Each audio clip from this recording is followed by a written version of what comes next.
ఈ యొక్క వ్రతము సంపూర్ణమైందని మహాయక్షుడు ముందుగానే గ్రంథస్థం చేస్తున్నాడు.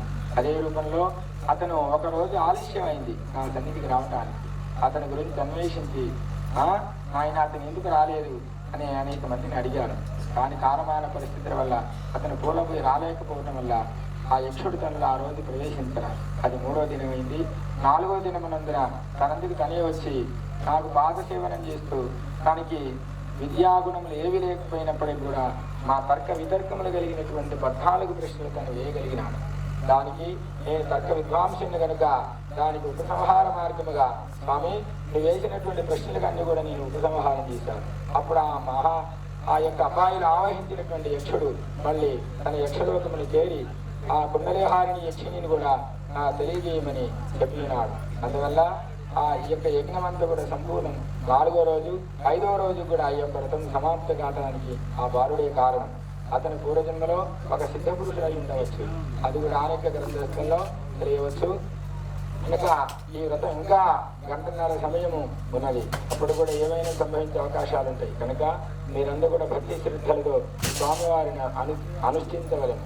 అనుష్ఠిస్తేనే ఆ యొక్క గ్రంథాన్ని తెలుసుకునేటువంటి శక్తి సామర్థ్యములు మనకి కలుగుతాయి. మీకే కాదు, దాంట్లో నేను కూడా భాగస్తుని. ఎందుకంటే నా హయాంలో 29వ తరమైన సిద్ధుడు మాత్రమే ఆ గ్రంథాన్ని తెలవగలడని పరమేశ్వరుడు విధించినాడు. దీనికి అనేకమైన 3000 సూత్రాలతో ఆ యొక్క గ్రంథం రచించబడింది. 3000 వ్యక్తులు దానికి కారకులవుతారు అని అనేకమైనటువంటి నిబంధనలంతా కూడా స్పష్టం చేస్తున్నాడు మహర్షి. ఆ నియమానుసారంగా జరిగినప్పుడు మాత్రమే ఆ వ్రతం సంపూర్ణమవుతుంది.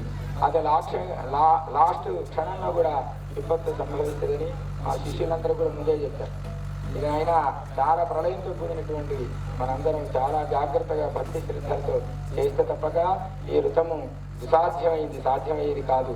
కనుక ఎంతో త్యాగశీలతో పనిచేయాలని చెప్పాను. అందరూ కూడా సాధ్యమైనది ట్రై చేశారు. కానీ కొందరు వ్యక్తుల వల్ల కొన్ని జరిగినాయి. కనుక అన్ని కూడా స్వామి క్షమించి మేము ఆ యొక్క బాలుడి అగ్ని ప్రవేశం చేశాడు. తనే అగ్నిలో దూకబట్టే ఈ యజ్ఞం పూర్తయింది. లేకపోతే ఈ పాకాకి మొత్తం లేచిపోయేది.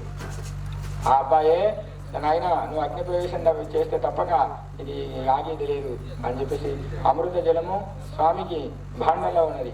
అది కూడా పంచకనిలో ఒక కన్య రాలేదు కనుక వస్తుందని చెప్పి అప్పుడప్పుడు బంధించవలసి వచ్చింది. కనుక ఆ జలాన్ని భూమి మీద తాకవలసి వచ్చింది. కనుక అది కూడా సంపూర్ణ ఫలిత విభజాలు. కనుక మళ్ళీ ఇప్పుడు ఆ సప్త మహర్షుల యొక్క పూజ చేసి మళ్ళీ దాన్ని సంస్కరించి మళ్ళీ నేను వస్తాను. ఈలోపు స్వామివారికి ఎందుకంటే ఆపత్కాలంలో అంతకంటే గత్యంతరం లేకపోయింది. అమృత జలం అప్పుడు మాత్రమే తీయాలి, కానీ ఇప్పుడు తీయకూడదు. కానీ ఈ యొక్క ప్రళయకాలం ఆపడానికి అంతకంటే మార్గం లేదు కాబట్టి భూమి మీద కాలు మోపి తీయవలసి వచ్చింది. అదేని ఆ యొక్క అంటే మీలో కొందరు దురదృష్టవంతులు ఉండవచ్చు. అంటే నిజం చెప్పడం నా ధర్మము ఋషిస్థానంలో ఉన్నాను అంటే కనుక అందరూ కూడా ప్రాయశ్చిత్తంతో స్వామి మా తప్పును క్షమించమని మీరు మనసా వాచా కర్మన ప్రార్థించుకొని దీక్షతో మళ్ళీ ఎవరైనా ఉన్నా ఎప్పుడైనా మహాకాల చక్రంలో ఈ ఉన్న జనంతా కూడా మళ్ళీ 48 సంవత్సరాలకి మహాకాల చక్రం వస్తుందని ఋషి నిబంధన రాశాడు. కనుక అప్పుడు మేము వస్తాం స్వామి ఎల్లప్పుడూ కూడా నిన్నే స్మరిస్తామని ఆయన మనసా వాచిన ప్రతి ఒక్కరూ 3 అమావాస్యలకు వీలైతే మీ యొక్క యథాశక్తి వచ్చినప్పుడు పాల్గొనవచ్చు. అప్పుడే మీ కర్మరాహిత్యం తీరుతుందని గ్రంథస్థం ఉన్నది.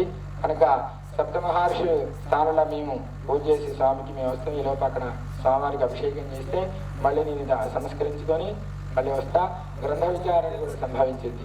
గ్రంథ విచారంలో మహర్షి ఆదేశానుసారం ఆ యొక్క మహాసిద్ధుడు మహాయక్షుడు రాసినటువంటి గ్రంథాన్ని తెలిసినంత వరకు ఏ ప్రళయమైనా సంభవించవచ్చు. కనుక అందరూ కూడా జాగ్రత్తగా స్వామి మీ యొక్క అనుగ్రహాన్ని ఆ గ్రంథాన్ని చూసి అదృష్టాన్ని మాకు కలగాలని అందరూ మనసావాచన కోరుకోండి.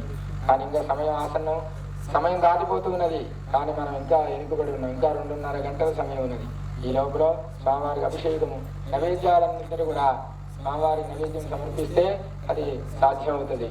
కనుక ఆయన అందరి నైవేద్యాలు తెచ్చే మార్గంలో క్రమంగా అందరూ వీరండి. ఈ లోపల మేము సప్తఋషి పూజ చేసి స్వామివారిని అమృత జలాన్ని కూడా సంస్కరించి తగు జాగ్రత్తలు మేము ఉంటాం. ఎవరు కూడా ఆలయంలోకి సప్త మహర్షి